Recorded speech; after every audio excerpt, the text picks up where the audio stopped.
Welcome to mid day debate. నేను Vijay. AP సర్కారు వరుస శ్వేతపత్రాలతో దూకుడు మీద ఉంది.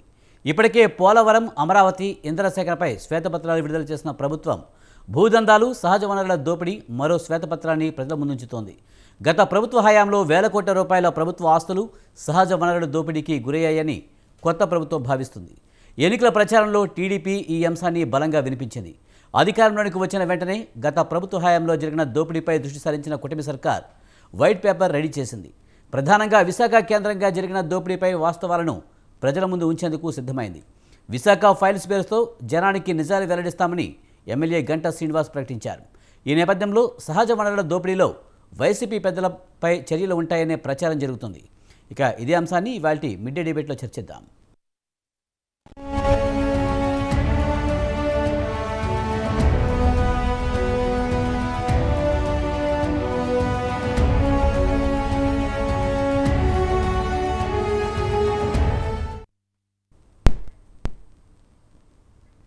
సహజ వనరులను గత ప్రభుత్వం దోపిడీ చేసిందని సీఎం శ్వేతపత్రం ఈరోజు రిలీజ్ చేయబోతున్నారు. ఇప్పటికే పోలవరం, అమరావతి, ఇసుక అలాగే విద్యుత్ రంగాల్లో అవినీతికి అక్రమాలు జరిగాయంటూ శ్వేతపత్రాలు ఇప్పటికే రిలీజ్ చేయడం జరిగింది. దీనిపై వైసీపీ కూడా అదేవిధంగా స్పందించింది. ఇవన్నీ కాకి లెక్కలు, తప్పుడు లెక్కలు, ఇందులో నిజాలు లేవంటూ కూడా వైసీపీ శ్రేణులు అంటున్న పరిస్థితి. ఇక దీనిపై మనతో మాట్లాడేందుకు మన్నెం కోటేశ్వరరావు గారు, రాజకీయ విశ్లేషకులు, అలాగే మోకా ఆనందసాగర్ గారు, టీడీపీ రాష్ట్ర అధికార ప్రతినిధి, అలాగే కారుమంచి రమేష్ గారు, వైసీపీ రాష్ట్ర నాయకులు, అలాగే రాయపూడి వేణుగోపాల్ గారు, జనసేన అధికార ప్రతినిధి మనతో ఉన్నారు. వారితో మాట్లాడదాం. ముందుగా కోటేశ్వరరావు గారు, నమస్తే అండి. నమస్తే. సార్, ఇప్పటికే పోలవరం, అమరావతి, ఇసుక అలాగే విద్యుత్ రంగాల్లో అక్రమాలు, అవినీతి జరిగాయంటే ఇప్పటికే వైట్ పేపర్ రిలీజ్ చేసింది టీడీపీ ప్రభుత్వం. మరి నిజంగానే సహజ వనరుల దోపిడీపై ఈరోజు శ్వేతపత్రం రిలీజ్ చేయబోతున్నారు. అలాగే గంటా శ్రీనివాసరావు కూడా ఒక విషయం చెప్పడం జరిగింది. కాశ్మీర్ ఫైల్స్ తరహాలోనే విశాఖ ఫైల్స్ కూడా సిద్ధం చేస్తున్నామంటూ ఆయన చెప్పడం జరిగింది. ఎలా చూడాలి?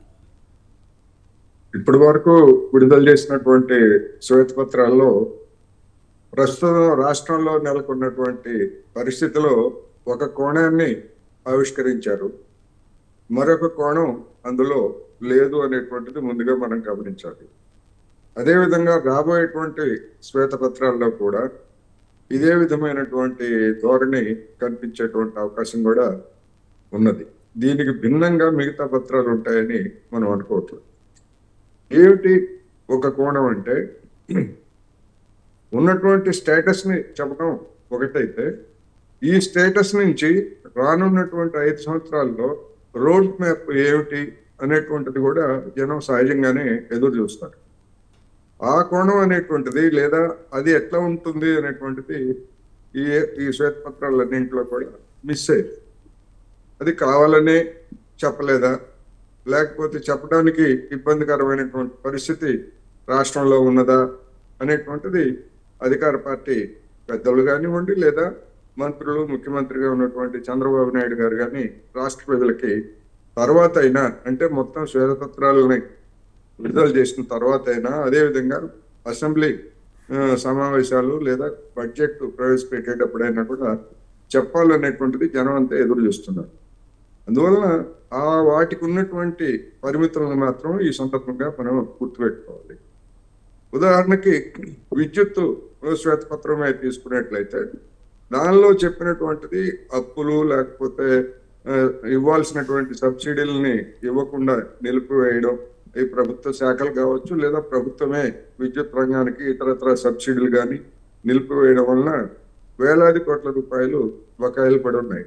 అదేవిధంగా ట్రూ అప్ ఛార్జెస్ లేదా ఇంధన సర్దుబాటు ఛార్జెస్, పేరు ఏదైనా కానివ్వండి, ఇవి కూడా పెద్ద మొత్తంలో ఉన్నాయి. వీటిని రాష్ట్ర ప్రభుత్వం సబ్సిడీలుగా భరించి ప్రజల మీద, వినియోగదారుల మీద భారం పడకుండా చూస్తుందా? లేకపోయేట్లయితే ఆ మొత్తాలని గతంలో జగన్మోహన్ రెడ్డి సర్కారు, అంటే చంద్రబాబు నాయుడు హయాంలో కొనుగోలు చేసినటువంటి విద్యుత్కి ఆ అదనపు అయినటువంటి ఖర్చుని జగన్మోహన్ రెడ్డి గారు తన హయాంలో జనం మీద మోపారు. ఇప్పుడు జగన్మోహన్ రెడ్డి గారి హయాంలో అదనంగా అయినటువంటి ఖర్చుని చంద్రబాబు నాయుడు గారు జనం మీద మోపుతారా, లేకపోతే ప్రభుత్వమే ఖర్చు భరిస్తుందా అనేటువంటిది దానిలో స్పష్టత లేదు. అదేవిధంగా ఇప్పుడు విద్యుత్ మీటర్లకు సంబంధించి వ్యవసాయ పంప్ సెట్ల మీటర్ల పంప్ సెట్ల గురించి జగన్మోహన్ రెడ్డి సర్కారు కేంద్ర ప్రభుత్వ ఆదేశాలని అంగీకరించి ఒక 6% అప్పులు అదనంగా పుడతాయనేటువంటి దాంతో దాన్ని అంగీకరించారు. మరి ఆ పథకాన్ని చంద్రబాబు నాయుడు గారు రద్దు చేస్తారా, లేకపోతే అట్లాగే కొనసాగిస్తారా? అదేవిధంగా ఆ విద్యుత్ మీటర్ల తర్వాత స్మార్ట్ మీటర్లు మొత్తం వినియోగదారులందరికీ పెడతారనేటువంటిది అందరికీ తెలుసు. అందుకని వీటి మీద చంద్రబాబు నాయుడు గారు తన వైఖరి ఏమిటో లేదా ప్రభుత్వ వైఖరి ఏమిటో చెప్పలేదు. ఇప్పుడున్నటువంటి స్టేటస్ మాత్రమే చెప్పారు. అందువల్ల అదే ఆర్థిక పరమైనటువంటి ఆర్థిక శ్వేతపత్రమైనా లేకపోతే మరొకటైనా సారీ ఆ విధంగా స్టేటస్ ని చెప్పటమే కాదు, తర్వాత ఏం చేస్తారనేటువంటిది ఇవాళ ఆసక్తికరంగా ఉందనేది. కోటేశ్వరరావు గారు, ముఖ్యంగా వైసీపీ విశాఖని రాజధానిగా పదే పదే చెప్తున్న పరిస్థితుల్లో, గతంలో చెప్పిన పరిస్థితుల్లో అక్కడే ఎక్కువగా భూదోపిడీ జరిగింది, రాజధాని పేరుతో అక్కడ భూదోపిడీ ఎక్కువగా జరిగిందనే అది టీడీపీ ప్రధానంగా ఆరోపిస్తుంది. ముఖ్యంగా విజయసాయిరెడ్డి మీద కూడా చాలా ఆరోపణలు వచ్చాయి. విజయసాయిరెడ్డి బంధువులకు కూడా అక్కడ దశపల్లా భూములు కానీ అవి కానీ తీసుకుంటున్నారు. అలాగే కొట్టు సత్యనారాయణ సోదరుడి మీద కూడా అక్కడ ఆర్టీసీ భూములు కానీ అవి కానీ లాక్కుంటున్నారనే అనేక వార్తలు వచ్చాయి. ఇప్పుడు అమరావతి భూముల్లో ఇన్సైడర్ ట్రేడింగ్ అని లేకపోతే మరొక పని వైసీపీ చేసినటువంటి ఆరోపణలని ఆ ప్రభుత్వం నిరూపించలేకపోయింది. అదే విధంగా ఇప్పుడు విశాఖపట్నంలో జరిగింది అని చెప్తున్నటువంటి భూదోపిడీ గురించి తెలుగుదేశం పార్టీ లేదా జనసేన ఈ రెండు కూడా ప్రధానంగా గతంలో ఎన్నికలకు ముందు విమర్శలు చేశాయి. ఇప్పుడు నిజాలు ఏమిటి అనేటువంటిది తేల్చాల్సినటువంటి బాధ్యత వాళ్ళ మీద ఉన్నది. అందుకని వాటికి సంబంధించి కూడా గంటా శ్రీనివాసరావు గారు చెప్పినా లేకపోతే రాష్ట్ర ప్రభుత్వం చెప్పినా ఎవరు చెప్పారంటే మనకు అనవసరం. మనకు కావాల్సింది వాళ్ళు గతంలో చేసినటువంటి ఆరోపణల నిజాల నిగ్గు తేల్చాల్సినటువంటి అవసరం ఉన్నది. వాళ్ళు ఎవరైనా అక్రమాలకు పాల్పడి అటువంటి భూముల్ని స్వాధీనం చేసుకున్నా, అది బలవంతం చేసైనా లేదా ప్రలోభ పెట్టైనా మరొకటైనా అలాంటివి ఏమైనా ఉండేట్లయితే అవి ప్రభుత్వ భూములు అయితే వాటిని తిరిగి స్వాధీనం చేసుకోవాలి. లేదా ప్రైవేటు భూములు కనుక అయ్యేట్లయితే బాధితులుగా ఉన్నటువంటి వాళ్ళకి వాటిని తిరిగి అప్పగించాలి.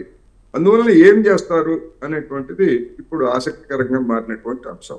అందుకని శ్వేతపత్రాల ప్రకటన ఒకటైతే ప్రభుత్వ ఆచరణ ఏమిటనేటువంటిది కూడా ఇవాళ రాష్ట్ర ప్రజల ముందు ఉన్నది అనేది ఈ సందర్భంగా మనం చెప్పుకోవాలి. రైట్. మనతో పాటు కారుమంచి రమేష్ గారు, వైసీపీ రాష్ట్ర నాయకులు ఉన్నారు, ఆయనతో కూడా మాట్లాడదాం. రమేష్ గారు నమస్తే అండి. నమస్తే అండి. ముఖ్యంగా గత ప్రభుత్వం సహజ వనరులపైనే ప్రధానంగా దృష్టి పెట్టింది. వచ్చిన దగ్గర నుంచి కూడా గనులు కానీ ఇసుక కానీ ప్రభుత్వ భూములపై కన్నేసింది, దోపిడీ చేసింది అంటూ కూడా ప్రధానంగా ఆరోపిస్తుంది. ముఖ్యంగా వైజాగ్లో అయితే విపరీతమైన దోపిడీ జరిగింది రాజధాని పేరుతో అంటూ కూడా టీడీపీ విమర్శిస్తున్న పరిస్థితి. అక్కడ ఉన్న ప్యానల్ సభ్యులందరికీ కూడా నా హృదయపూర్వక నమస్కారాలు. ముఖ్యంగా విజయ్ గారు, ఏ ప్రభుత్వం వచ్చినా రాగానే ముందుగా బురద చల్లడం అలవాటు అయిపోయింది. గతంలో 2019లో జగన్మోహన్ రెడ్డి గారు అధికారంలోకి వచ్చిన తర్వాత యనమల రామకృష్ణుడు గారు 100 కోట్లే ఉన్నాయి, వీళ్ళు ప్రభుత్వం నడపడం అసలు సాధ్యం కాదు, ఖజానాలో 100 కోట్లే ఉన్నాయి, రేపు జీతాలు కూడా ఇవ్వలేరని చెప్పి చెప్పడం జరిగింది 2019 రిజల్ట్స్ రాగానే. కానీ జగన్మోహన్ రెడ్డి గారు సమర్థవంతంగా అన్ని అధిగమించుకుంటూ 2 ఏళ్ళు కరోనా ఉన్నా సరే ప్రభుత్వాన్ని నడిపించడం జరిగింది. ఇప్పుడు జగన్మోహన్ రెడ్డి గారు చేసిన ఈ సంక్షేమంలో కానీ అభివృద్ధిలో కానీ లేకపోతే ఇప్పుడు వీళ్ళు రిలీజ్ చేస్తున్న శ్వేతపత్రాల్లో ఏదో జరిగిపోయినట్లుగా ప్రజలకు ఒక పూచిని చూపించి జగన్మోహన్ రెడ్డి గారు ఏ తప్పులు చేశారు ఇవన్నీ కూడా చేయడం కారణంగా రేపు భవిష్యత్తులో మేము చేయలేకపోతున్నాం ఇవన్నీ కూడా అని చెప్పి చూపించడం కోసం చంద్రబాబు నాయుడు గారు ఇలా వైట్ పేపర్స్ రిలీజ్ చేయడం జరుగుతుంది. ఎందుకంటే ఇప్పుడు పోలవరం దాని మీద చూసుకోండి మీరు, పోలవరం దాని మీద చంద్రబాబు నాయుడు గారు ఒక శ్వేతపత్రం రిలీజ్ చేశారు. ఆ శ్వేతపత్రంలో ఏం చెప్పారు ఆయన, మొత్తం డయాఫ్రమ్ వాళ్ళు ఇదంతా కూడా పాడైపోవడానికి మెయిన్ కారకుడు జగన్మోహన్ రెడ్డి గారు, ఆయన కారణంగానే పోలవరం ఇంకో 4 ఏళ్ళైనా అవుతుందో అవదో నేను చెప్పలేను అన్న విధంగా చెప్పారు. కానీ వాస్తవాలు అక్కడ ఏంటంటే ఆ ముందు లోవర్ కాపర్ డ్యామ్ కానీ అప్పర్ కాపర్ డ్యామ్ కానీ ఆ డయాఫ్రమ్ వాల్ కానీ నిర్మించింది ఆ చంద్రబాబు నాయుడు గారు. ఆ నిర్మించే టైంలోనే అక్కడ కొంత గ్యాప్స్ పెట్టబట్టి అప్పటి వరకు వర్షాలు లేవు. చంద్రబాబు నాయుడు గారు నిర్మించే టైంలో 2014, 2019 వరకు వరదలు లేవు. వర్షం ఏదో కనీ కనపడ పడినా సరే వరదలు. రమేష్ గారు, మీరు అన్నట్టు చంద్రబాబు నాయుడు హయాంలోనే డయాఫ్రామ్ వాల్ కట్టినప్పటికీ కూడా రాబోయేది వర్షాకాలం వస్తే వరదలు వస్తాయి ముందు చూపు వైసీపీ ప్రభుత్వానికి ఎందుకు లేదు అని టీడీపీ పదే అడుగుతోంది. జగన్మోహన్ రెడ్డి గారు మే 31వ తారీఖున ప్రమాణ స్వీకారం చేశారు. ఆయన వచ్చిన జూలై ఆగస్టులోనే వరద వచ్చింది. ఆయన వచ్చిన 2 నెలల్లోనే ఏం చేస్తారు? ఆయన చేయలేరు కదా. ఇప్పుడు అప్పటికే దాని మీద రివ్యూస్ జరుగుతున్నాయి. ఫస్ట్ టైం వెళ్ళారు, అసలు ఏంటో వాట్ ఈస్ వాట్ అని చెప్పి చూస్తున్నారు. ఆ వరద వచ్చింది, ఫస్ట్ ఇయర్ వరద వచ్చింది, అప్పుడు అంత ఇదవలా. కానీ మళ్ళీ సెకండ్ ఇయర్ వరద వచ్చేటప్పటికి మొత్తం అంతా కూడా అది డ్యామేజ్ అయింది. ఇప్పుడు ఆ రోజున ఫస్ట్ కట్టవలసింది lower cofferdam, upper cofferdam కట్టుకుని డయాఫ్రామ్ వాల్ కట్టాలి. కానీ ఈయన ముందు డయాఫ్రామ్ వాల్ కన్స్ట్రక్ట్ చేసి ఆ తర్వాత ఆ lower cofferdam, upper copper dam కట్టడం జరిగింది. దాని మూలంగా వచ్చిన ప్రాబ్లం ని జగన్మోహన్ రెడ్డి గారు మళ్ళీ కేంద్ర ప్రభుత్వాన్ని తెలియజేసి వాళ్ళ నుంచి వీళ్ళు కూడా ఇప్పుడు తెలియజేశారు. ఆ అంతర్జాతీయ నిపుణుల కమిటీ వచ్చింది. ఇదంతా కూడా రిపోర్ట్స్ ఇచ్చేది ఎప్పటికి జరుగుద్ది అనేది వాళ్ళకు కూడా ఈ రోజుకి కూడా క్లారిటీ లేదు. అలాగే జగన్మోహన్ రెడ్డి గారు కూడా గతంలో ఇది ప్రాబ్లం అని చెప్పి కేంద్ర ప్రభుత్వానికి చెప్పడం, వాళ్ళ నుంచి ఏం చేయాలి ఏంటి అనేది క్లియరెన్స్ రాకపోవడంతో అది అలా ఆగింది తప్ప ఈ రోజున జగన్మోహన్ రెడ్డి గారు కావాలని దాన్ని ఏదో పాడు చేయడం, లేకపోతే దాన్ని కావాలని ఆయన కారణంగానే ఇదైంది అనేది పచ్చి అబద్ధం.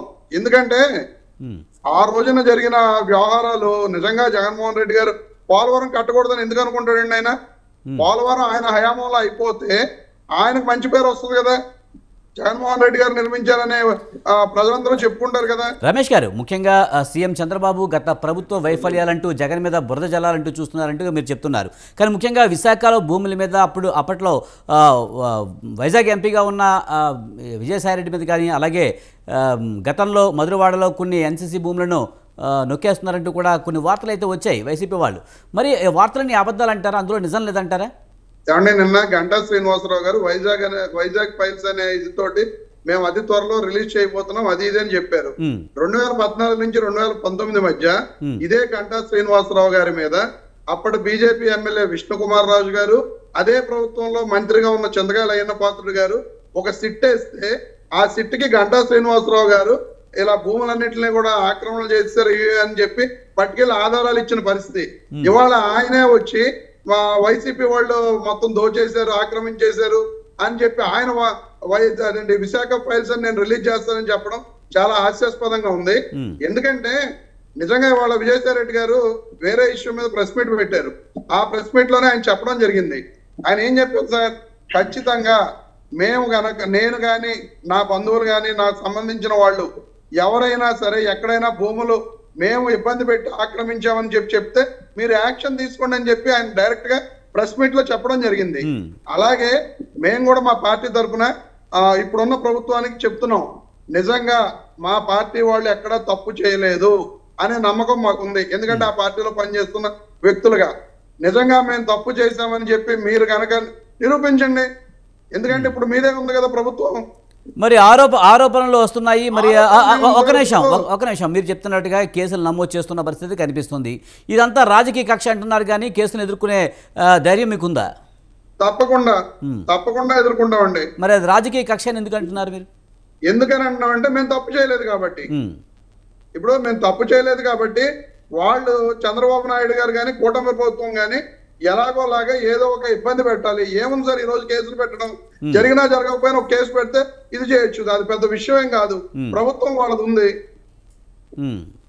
తప్పు ఇప్పటి వరకు వచ్చిన అన్ని కూడా ఆరోపణలు మాత్రమే అంటారా? ఇప్పుడు సహజ వనరుల మీద ప్రధానంగా గనులు, ఇసుక మీద వచ్చిన ఆరోపణలు కూడా మీరంతా కూడా నిజాయితీగా చేశారని చెప్తున్నారు. మరి వార్తల్లో పెద్దిరెడ్డి రామచంద్రారెడ్డి మీద కానీ, అలాగే మిథున్ రెడ్డి మీద కూడా అనేక ఆరోపణలు వచ్చాయి గతంలోనే. అది సేమ్ టైం ఏంటంటే ఎక్కడైనా పెద్దిరెడ్డి రామచంద్రారెడ్డి గారు కానీ మిథున్ రెడ్డి గారు కానీ ఎప్పుడూ కూడా ఎటువంటి ఇలాంటి అవినీతి అక్రమాలు చేసి ఉండరు. అది ఖచ్చితంగా అయితే మేము ఆ ప్రభుత్వంలో ఆ రోజున మేము పనిచేసి ఉన్నాం కాబట్టి మేము చెప్పగలుగుతున్నాం. ఎందుకంటే వాళ్ళు అలాంటి మనుషులు కాదండి. ఎందుకంటే వాళ్ళు ఏమి అవినీతి చేసి అవినీతిలో పెరగాలనే ఉద్దేశంలో ఉన్నోళ్ళేం కాదు. ఏదో ప్రజలకు సేవ చేద్దామనే ఆ ఉద్దేశంతో రాజకీయాల్లో ఉన్నవాళ్ళు వాళ్ళు. ఖచ్చితంగా పెద్దిరెడ్డి రామచంద్రారెడ్డి గారు కానీ, విజయసాయి రెడ్డి గారు కానీ, లేదా వీళ్ళు ఆరోపిస్తున్నటువంటి ఇంకా ఇతర నాయకులు కానీ వాళ్ళు ఎవరు కూడా అవినీతి చేయలేదు. ఖచ్చితంగా మేము కూడా చేసి ఉండరనే నమ్ముతున్నాం. అలాంటిది ఏదైనా ఉంటే ఈ రోజు మీ ప్రభుత్వం అధికారంలో ఉంది, ఖచ్చితంగా మీరు విచారణ జరిపి చర్యలు తీసుకోవచ్చు. రైట్. రైట్ సార్, మనతో పాటు మోక ఆనంద్ సాగర్ గారు టీడీపీ రాష్ట్ర అధికార ప్రతినిధి మనతో ఉన్నారు, ఆయనతో కూడా మాట్లాడదాం. ఆనంద్ సాగర్ గారు నమస్తే అండి. నమస్కారం సార్, ఎలా చూడాలి ముఖ్యంగా శ్వేతపత్రాలంటూ కూడా చంద్రబాబు పోలవరం అలాగే అమరావతి ఇసుక మీద విద్యుత్ రంగాల్లో అనేక శ్వేతపత్రాలు రిలీజ్ చేశారు. ఇప్పుడు తాజాగా సహజ వనరుల దోపిడీపై శ్వేతపత్రం రిలీజ్ చేయబోతున్నారు. ఇవన్నీ కాకి లెక్కలు తప్పుడు లెక్కలు అంటూ కూడా వైసీపీ చెప్తుంది. ఇదంతా రాజకీయ కక్ష అంటుంది. ఎలా చూడాలి? మీకు ప్యానల్ పెద్దలకి హృదయపూర్వక నమస్కారం అండి.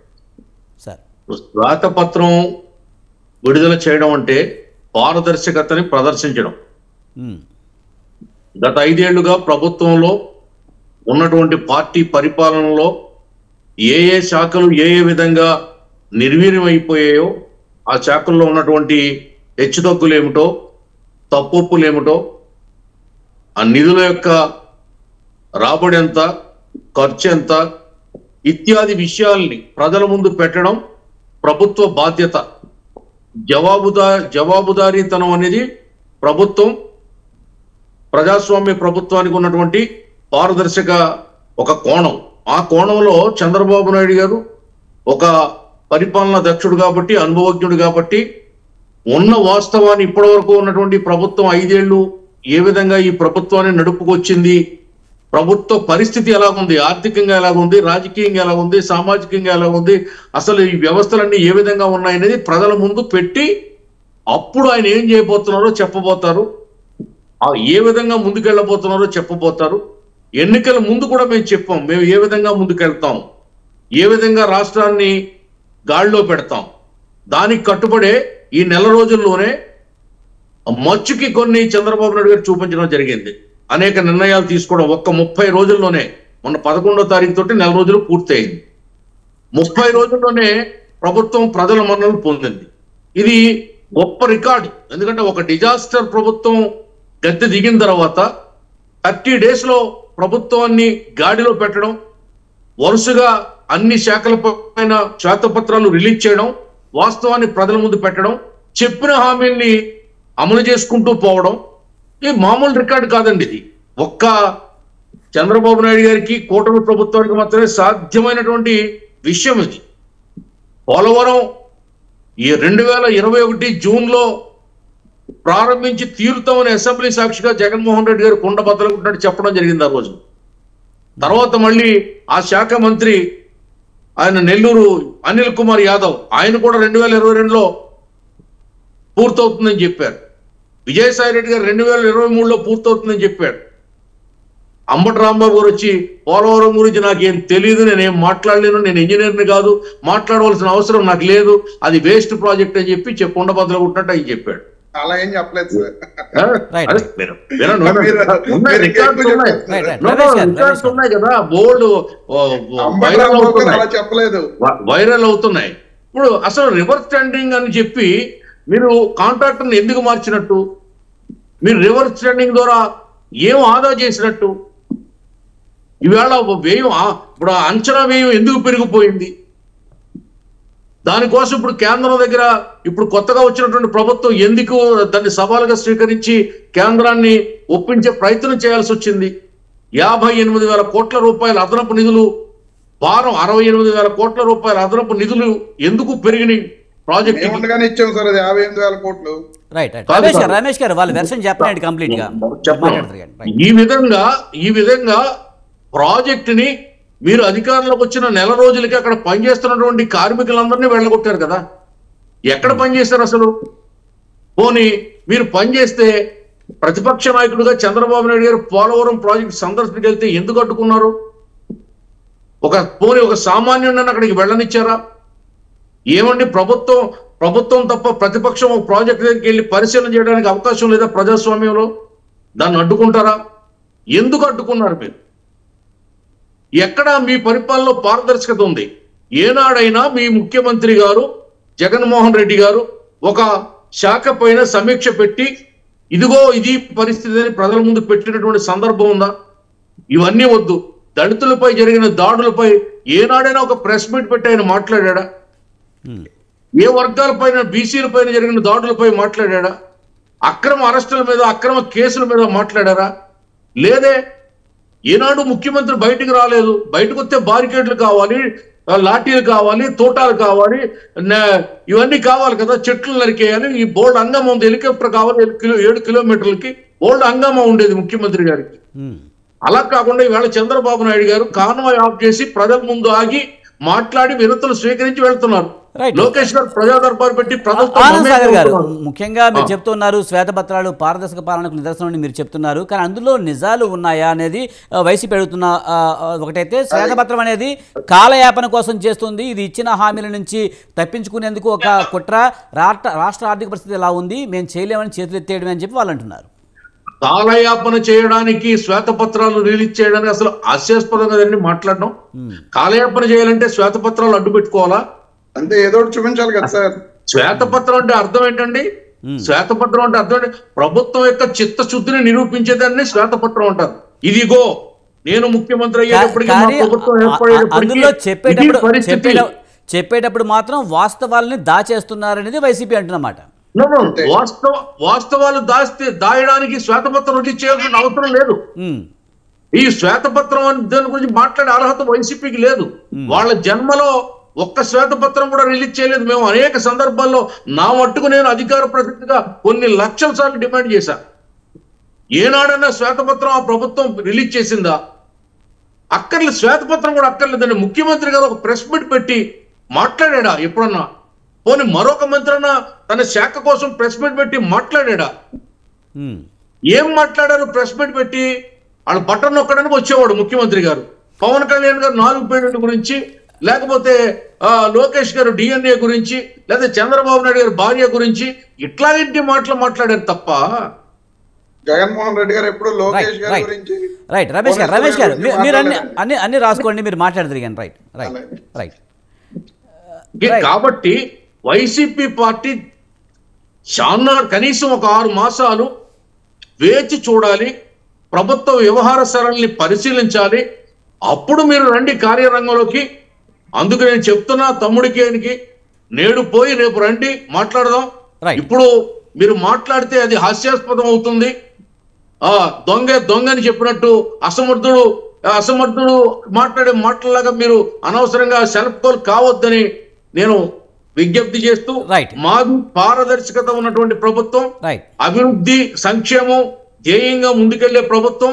చూడండి, 6 మాసాల్లో ఈ ప్రభుత్వం అన్ని అధిగమించి, ఆయన చెప్పాడు 6 మాసాల్లో దేశంలోనే నెంబర్ 1 ముఖ్యమంత్రి అనిపించుకుంటానన్నాడు జగన్మోహన్ రెడ్డి గారు. కానీ ఆయన దేశంలోనే అధమ ముఖ్యమంత్రిగా ఈవేళ పదవి కోల్పోయి ఇంట్లో కూర్చునే పరిస్థితి 11. ఆనంద్ సాగర్ గారు, మనం ఇంకా మాట్లాడదామండి. మనతో పాటు రాయపూడి వేణుగోపాల్ గారు జనసేన అధికార ప్రతినిధి ఉన్నారు, ఆయనతో కూడా మాట్లాడదాం. వేణుగోపాల్ గారు నమస్తే అండి. సార్, ఇప్పుడు శ్వేతపత్రాల సీజన్ అయితే నడుస్తుంది, మరోవైపు సహజ వనరుల దోపిడీ మీద ఈరోజు చంద్రబాబు ఒక శ్వేతపత్రం రిలీజ్ చేయబోతున్నారు. ఇందులో వాస్తవాలు లేవని వైసీపీ అంటుంది, మీరేమంటారు? ముందుగా మీకు, అదేవిధంగా స్వతంత్ర టీవీ యాజమాన్యానికి, వీక్షకులకి, ప్యానల్లో పాల్గొన్నటువంటి పెద్దలందరికీ కూడా మా జనసేన పార్టీ తరఫున ఉదయపూర్వకమైన నమస్కారాలు తెలియజేస్తున్నామండి. ఎందుకంటే ఇవాళ చాలా విషయాలు మాట్లాడుకోవచ్చు. ఎందుకంటే మనం ఎన్నికలకి, అంటే ఈ 2024 ఎన్నికలు రావటానికి ముందే ప్రధానంగా మా అధ్యక్షుడు పవన్ కళ్యాణ్ గారు ఒక అంటే ప్రజాస్వామ్యాన్ని పరిరక్షించుకోవాలని, అదేవిధంగా ప్రజలు పడుతున్నటువంటి ఇబ్బందుల్ని, ఆ సమస్యల్ని మరి పరిష్కార దిశగా వెళ్ళాలని, అదేవిధంగా ఏదైతే ప్రజలు పడుతున్నటువంటి ఇబ్బందులు ఉన్నాయో అవన్నీ కూడా గమనించి, ప్రతిపక్షాలు ఏ రకంగా అయితే ఇబ్బందులు పడుతున్నాయో, ప్రతిపక్షాల గొంతులు ఏ రకంగా అయితే నొక్కుతున్నాయో, మరి ఇలాంటి పరిస్థితుల్లో ప్రత్యామ్నాయంగా ప్రజాస్వామ్యాన్ని పరిరక్షించుకోవడానికి మనందరం కూడా ఏకమవ్వాలనేటువంటి ఒక ఏకైక నినాదం తీసుకొచ్చినటువంటి వ్యక్తి పవన్ కళ్యాణ్. చంద్రబాబు నాయుడు గారి యొక్క మరి పరిపాలనా దక్షత, మరి మోడీ గారి యొక్క మరి సారథ్యంలో మరి కూటమి బ్రహ్మాండమైనటువంటి విజయాన్ని మరి సాధించి మరి మనం అధికారంలోకి రావడం జరిగింది. అయితే 2019 నుంచి 2024 ఎన్నికల వరకు కూడా జగన్మోహన్ రెడ్డి గారి యొక్క ప్రభుత్వం రావటమే కక్షపూరితమైనటువంటి వాతావరణం.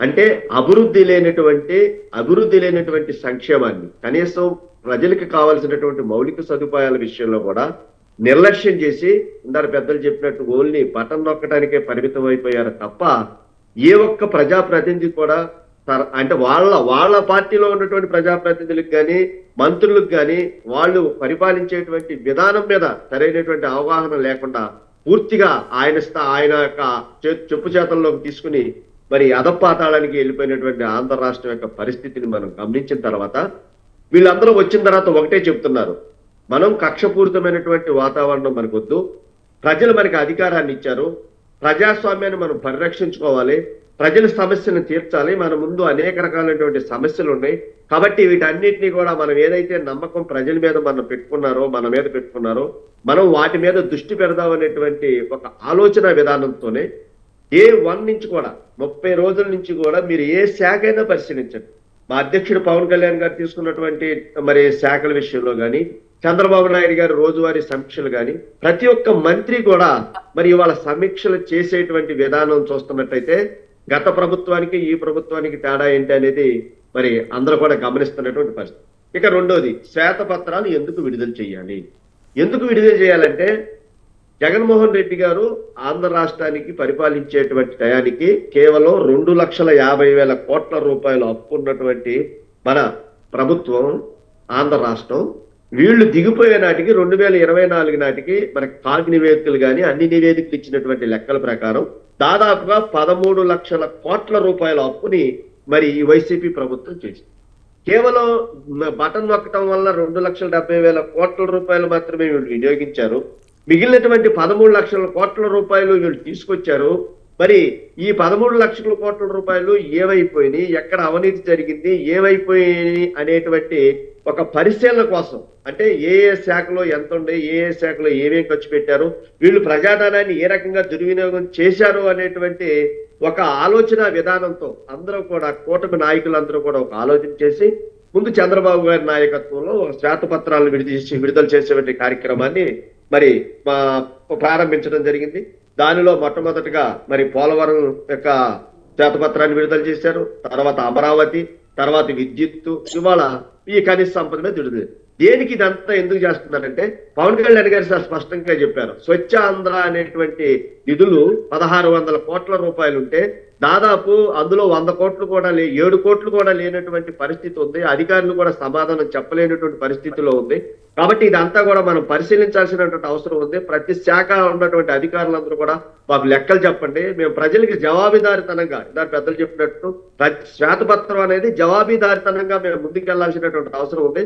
వాళ్ళు చేసినటువంటి అప్పులు ప్రజలకి ప్రజాధనాన్ని ఏ రకంగా దుర్వినియోగం చేశారనేటువంటి విషయాన్ని ప్రజలకి స్పష్టమైనటువంటి తెల్ల కాగితం మీద మనం చూపించిన తర్వాత ఏ రకంగా మనం సంపదను సృష్టించి మనం ఏదైతే కలలు కన్నామో ప్రజలకు ఏ రకమైన సేవ చేయాలనేటువంటి ఉద్దేశంతో ముందుకు వెళదాం అనేటువంటి ఏకైక నిర్ణయంతోనే మరి ఇప్పుడు వరకు 3 శ్వేతపత్రాలు. కానీ వేణుగోపాల్ గారు ఇదంతా బ్లేమింగ్ రాజకీయం చేస్తున్నారు. జగన్ ప్రభుత్వంలో ఏదో జరిగిపోయింది అని చెప్పి లేనిపోని నిందలు వేస్తూ ఉన్నారు.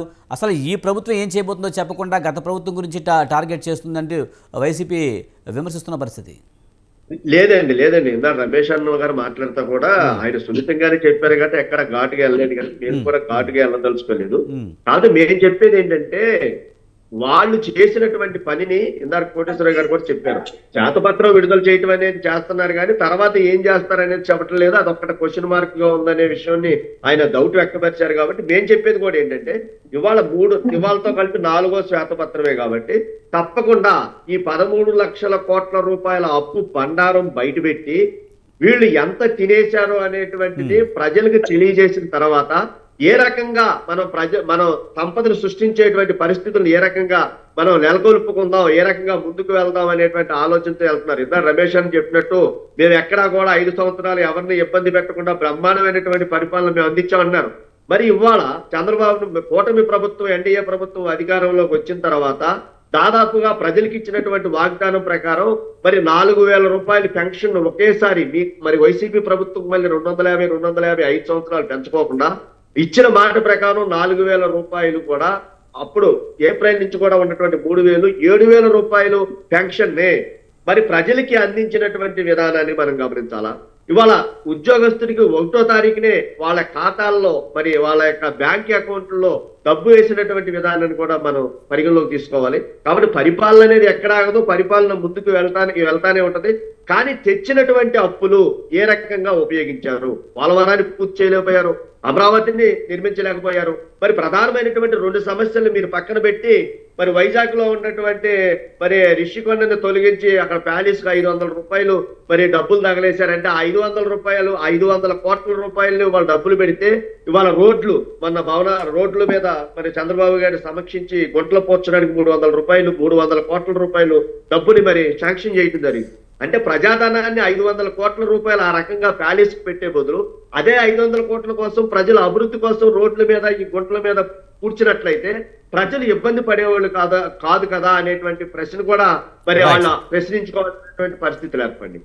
రెండోది, అమరావతిని నిజంగా అన్ని వేల ఎకరాల భూమిని మరి వాళ్ళ రైతులు 3 పంటలు పండేటువంటి భూములు ఇస్తే మీరు 5 సంవత్సరాల్లో కూడా 3 మొక్కలు ఆటలాడి మరి ఎక్కడా కూడా ఏ ఒక్క రాజధాని మీద మీరు కాన్సన్ట్రేషన్ చేయకోకుండా మరి అక్కడ దాదాపుగా ఇవాళ పిచ్చి మొక్కలు బలిసిపోయినాయండి. ఇవాళ 30 కోట్ల పైన మరి జేసీబీలు పెట్టి ఆ పిచ్చి మొక్కలను తొలగించాల్సినటువంటి పరిస్థితి. కానీ అదే అమరావతిలో టీడీపీ ప్రభుత్వం చాలా భూ ఆక్రమణలు చేసింది, భూదోపిడీ చేసింది. వైసీపీ ప్రభుత్వం కూడా గత వైసీపీ ప్రభుత్వం కూడా అదే వ్యాఖ్యలు చేసింది కదా. ఇప్పుడు కూడా వైజాగ్ విషయంలో కూడా మీరు అలాంటి కామెంట్లు చేస్తున్నారు అనుకోవాలా? దానికి కూడా వస్తున్నా 5,000 ఎకరాలు ఎవరైతే ఉన్నారో చంద్రబాబు నాయుడు గారి యొక్క కుటుంబ సభ్యులు కొనుగోలు చేశారో, ఇన్సైడ్ ట్రేడింగ్ జరిగింది అని చెప్పినటువంటి పెద్ద మనుషులు 5 సంవత్సరాల పరిపాలనలో ఎక్కడైనా సరే దాన్ని బయటికి తీసి నిరూపించగలిగినటువంటి పరిస్థితులు ఏమైనా ఉన్నాయా? ఉన్నాయి తప్ప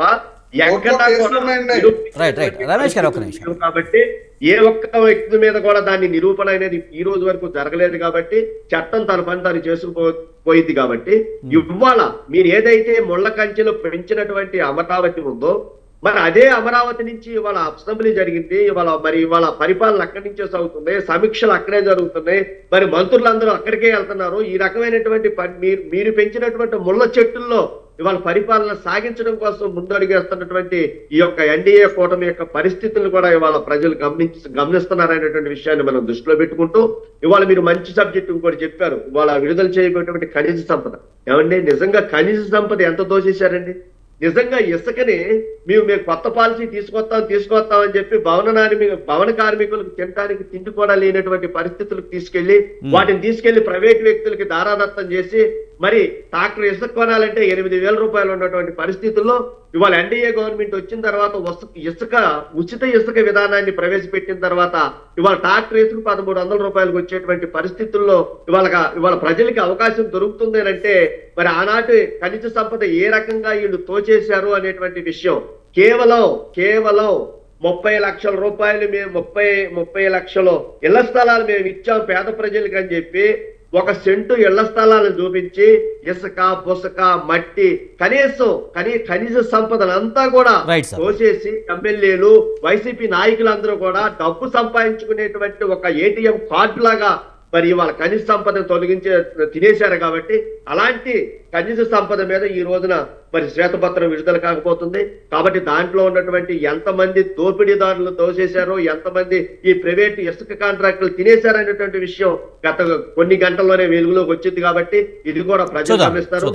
కాబట్టి శ్వేతపత్రాలు విడుదల చేసిన తర్వాత చాలా స్పష్టంగా ఏ రకమైనటువంటి పరిపాలన అందిస్తారనేటువంటి విషయం నెక్స్ట్ స్టెప్ లోకి వెళ్తారు. కాబట్టి ఇదంతా కూడా పూర్తి అవడానికి కనీసం 6 నెలల టైం పట్టింది. కాబట్టి ఎన్డీఏ కూటమి కూడా అన్ని కోణాల్లో ఆలోచిస్తుంది. గత వైసీపీ ప్రభుత్వ హయాంలో సహజ వనరుల దోపిడీ జరిగిందని, అలాగే భూదోపిడీకైతే అదుపు లేకుండా పోయిందని, అడవులను నాశనం చేశారంటూ సీఎం చంద్రబాబు శ్వేతపత్రం రిలీజ్ చేశారు. అలాగే 5 ఏళ్ల పాలన అంటే ప్రభుత్వం ట్రస్టీగా మాత్రమే వ్యవహరించాలంటూ కూడా ఆయన కామెంట్ చేయడం జరిగింది.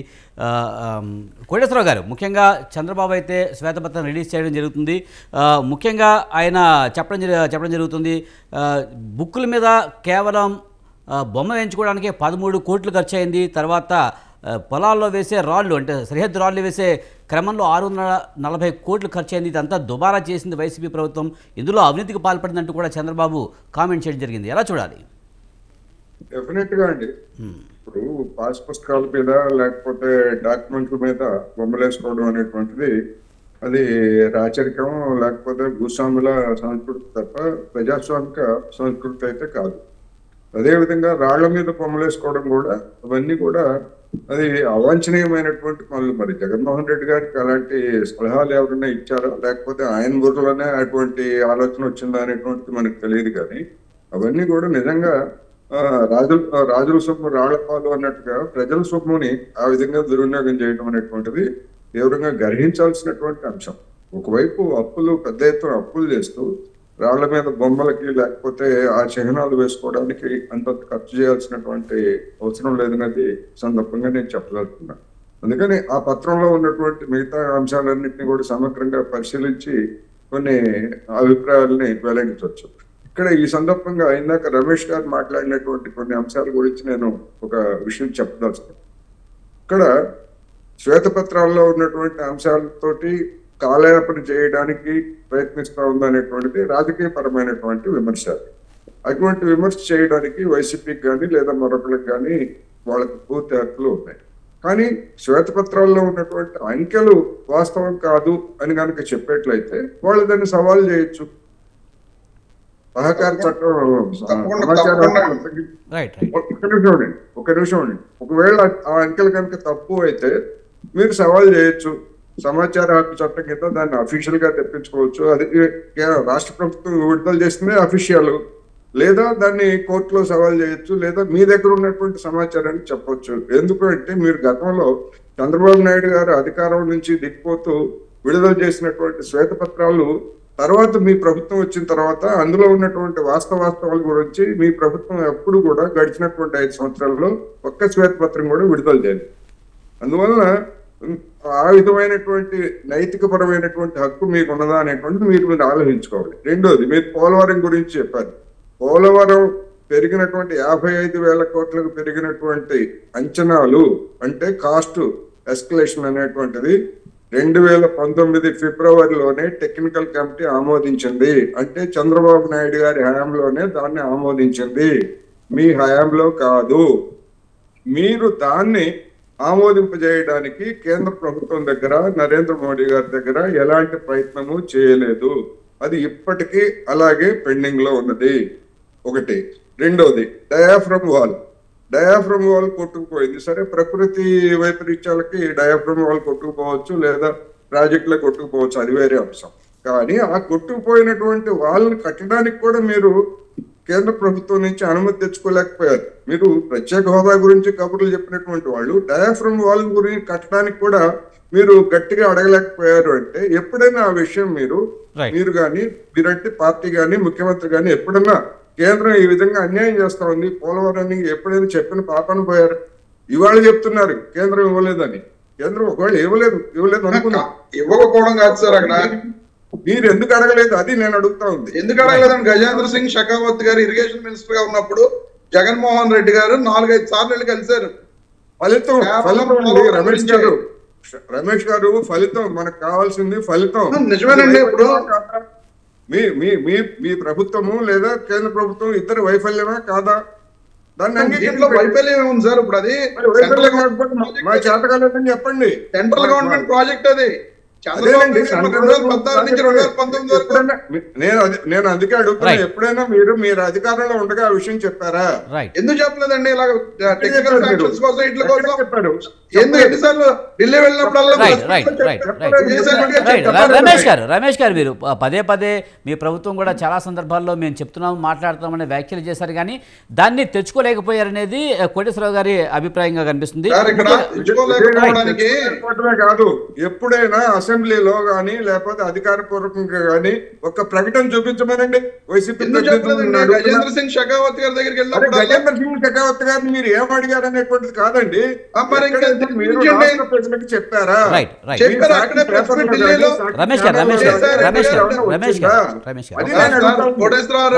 విజయసాయి రెడ్డి గారు వెళ్ళినప్పుడల్లా ఢిల్లీలో ప్రెస్ మీట్ పెట్టి చెప్పేవాడు ఆయన. ఏం చెప్పారు? ఉపయోగం ఉంది. ఉపయోగం ఉంది. అది రమేష్ గారు, ముఖ్యంగా ఇంతకుముందు మీరు చెప్పారు శ్వేతపత్రాల్లో నిజం లేవు, ఏదో రకంగా కాలయాపన చేస్తున్నారని చెప్పారు. ఇప్పుడు చంద్రబాబు నాయుడు కొన్ని లెక్కలు చెప్పారు. ముఖ్యంగా పాస్బుక్స్కి ఖర్చు పెట్టిన ఖర్చు 13 కోట్లని, అలాగే రాళ్ల కోసం ఖర్చు పెట్టిన ఖర్చు 640 కోట్లంటూ కూడా కొన్ని లెక్కలు చెప్పారు. ఇవి కూడా అబద్ధాలని అంటారు? ఇప్పుడు అలా కాదు సార్, గవర్నమెంట్ రీసర్వే చేస్తుంది.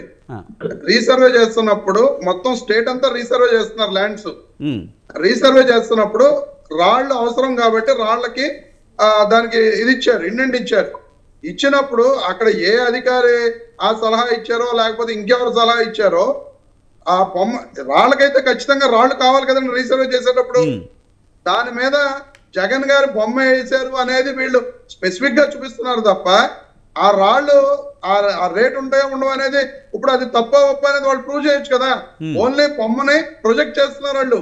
కానీ నా పొలంలో రాలేసినప్పుడు జగన్ ఫోటో ఎందుకనేది ఒకటైతే పాస్బుక్లు సైతం కూడా ముఖ్యంగా జగన్మోహన్ రెడ్డి ఫోటో ఎందుకు వేయాలి? ప్రభుత్వ సింబల్ ఉంటుంది, ప్రభుత్వ సింబల్ వేయాలి. కానీ జగన్మోహన్ రెడ్డి ఆస్తినా మనకేం ఇస్తున్నాడా అనే విషయాన్ని కూడా చంద్రబాబు నాయుడు పదే పదే మాట్లాడడం జరిగింది. అదే చెప్తున్నాను సార్. ఇప్పుడు పాస్బుక్స్ మీద ఫొటోస్ కానీ రాళ్ల మీద ఫొటోస్ అనేవి అధికారుల యొక్క ఇది లేకుండా జరగవు కదండి. వాళ్ళు ఖచ్చితంగా ఇప్పుడు రీసర్వే జరుగుతుంది, స్టేట్ అంతా రీసర్వేలో ఉంది. రీసర్వేలో ఉన్నప్పుడు రాళ్లు కావాలి. ఆ రాళ్ల మీద జగన్మోహన్ రెడ్డి గారి ఫోటో అనేది వాళ్ళు అధికారులు ప్రిఫర్ చేసి వేయించి ఉండొచ్చు. కానీ రాళ్లకు ఖర్చు పెట్టిన డబ్బులు అవినీతి అంటాం తప్పు కదా. అందులోనే అవినీతి జరిగిందనేది వాళ్ళ ఆరోపణ. కదండి జగన్మోహన్ రెడ్డి గారి ఫోటో వరకు ఎంత ఖర్చు అయిందో అది వేయడం పొరపాటు అని చెప్పి వీళ్ళు క్వశ్చన్ చేయడం వరకు తప్పు కాదు. అసలు రాళ్లే తప్పు అన్నట్టుగా మాట్లాడుతున్నారు వీళ్ళు. పాస్ పుస్తకంలో జగన్మోహన్ రెడ్డి ఫోటో వేయడం తప్పేనంటారా? 100%. ఇప్పుడు అది ఆ రోజున ప్రిఫర్ చేసిన అధికారి కానీ లేకపోతే జగన్మోహన్ రెడ్డి గారికి ఎవరు చెప్పారో కానీ పాస్ బుక్స్ మీద ఆ ఫోటో వేయడం తప్పని చెప్పి ప్రజలందరూ ఇవాళ దాన్ని ఇది చేయబట్టే కదండి మమ్మల్ని ఓడించి పక్కన కూర్చోబెట్టారు. ఇప్పుడు ప్రజలే చెప్పారు అది కొన్ని పొరపాట్లు జరిగినాయి. ఆ జరిగిన దాంట్లో ఇదో పొరపాటు. ఇప్పుడు ప్రజలందరూ కూడా పాస్బుక్ మీద జగన్మోహన్ రెడ్డి గారి ఫోటో ఎందుకు, ఆయన కావాలని ఏదో మన ల్యాండ్ కూడా తీసేసుకుంటున్నారని చెప్పి ఈ తెలుగుదేశం పార్టీ వాళ్ళు, జనసేన వాళ్ళు ఇలా దాన్ని చెప్పడం యాక్చువల్గా ఫోటో వేసినంత. కానీ ముఖ్యంగా ఇంతకుముందు చంద్రబాబు నాయుడు మాట్లాడుతూ కూడా ల్యాండ్ టైటిలింగ్ యాక్ట్ గురించి ప్రధానంగా మాట్లాడారు. ల్యాండ్ టైటిలింగ్ యాక్ట్ లో మీ తాతగా రాసి ఇచ్చినట్టుగా జగన్మోహన్ రెడ్డి తన డాక్యుమెంట్లన్నీ రైతు. ఒక్క మాట అండి విజయ్ గారు, ల్యాండ్ టైటిలింగ్ యాక్ట్ గురించి అసెంబ్లీలో ప్రవేశపెట్టినప్పుడు పయ్యావుల కేశవ గారు, ఇప్పుడు ఆర్థిక మంత్రి గారు, ఆయన చెప్పిన మాటలు ఒక్కసారి వినండి. ల్యాండ్ టైటిలింగ్ యాక్ట్ చాలా గొప్ప యాక్ట్ అని చెప్పాడు ఆయన. కానీ ఇదే విషయాన్ని కేంద్ర నీతి ఆయోగ్ ఏం చెప్పిందో దానికి వ్యతిరేకంగా చేస్తున్నారని చెప్పి చంద్రబాబు నాయుడు ఇంతకు ముందే అన్నారు. రైట్ విజయ్ గారు టీడీపీలో ఎమ్మెల్యే గారు ఆయన, అప్పుడు పబ్లిక్ అకౌంట్స్ కమిటీ చైర్మన్ గారు ఎవరు, పయ్యావుల కేశవ గారు, ఆయన ల్యాండ్ టైటిలింగ్ యాక్ట్ అనేది చాలా గొప్ప యాక్ట్, చాలా మంచిది, ఈ యాక్ట్ రావడం చాలా ఇది అని చెప్పి చెప్పడం జరిగింది. ఇవాళ చంద్రబాబు నాయుడు గారు ఆ title act, land titling act నేను రద్దు చేస్తున్నా అంటున్నారు. వాళ్ళ పార్టీలోనే ఇలాంటి డబల్ ఇది ఉన్నాయండి. ఇప్పుడు ఏంటంటే ఎలక్షన్ ముందు వాళ్ళు ఒక రకమైన ప్రచారం ప్రజల్లోకి తీసుకెళ్లారు. ల్యాండ్ టైటిలింగ్ యాక్ట్ మూలంగా జగన్మోహన్ రెడ్డి గారు ఈ భూములన్నీ తీసేసుకుంటారని. అది రద్దు చేయకపోతే రేపు ప్రజల నుంచి వ్యతిరేకత వస్తుంది కాబట్టి రద్దు చేయడం చూపించారు. వాళ్ళ ఎమ్మెల్యే గారు, ఆ రోజున ఎమ్మెల్యేగా ఉన్న వ్యక్తి పయ్యావుల కేశవ గారు అలా ఎందుకు మాట్లాడారండి? ఇది గొప్ప చట్టం, ఈ చట్టం అమలైతే అందరికీ మంచి జరుగుతుందని చెప్పి ఆయన చెప్పడం జరిగింది. థ్యాంక్ యూ రమేష్ గారు, అలాగే ఆనంద్ సాగర్ గారు, కోటేశ్వరరావు గారు, వేణుగోపాల్ గారు, థ్యాంక్ యూ వెరీ మచ్ అండి డిబేట్లో పాల్గొన్నందుకు. ఇది ఇవాల్టి మీడియా డిబేట్. చూస్తూనే ఉండండి స్వతంత్ర.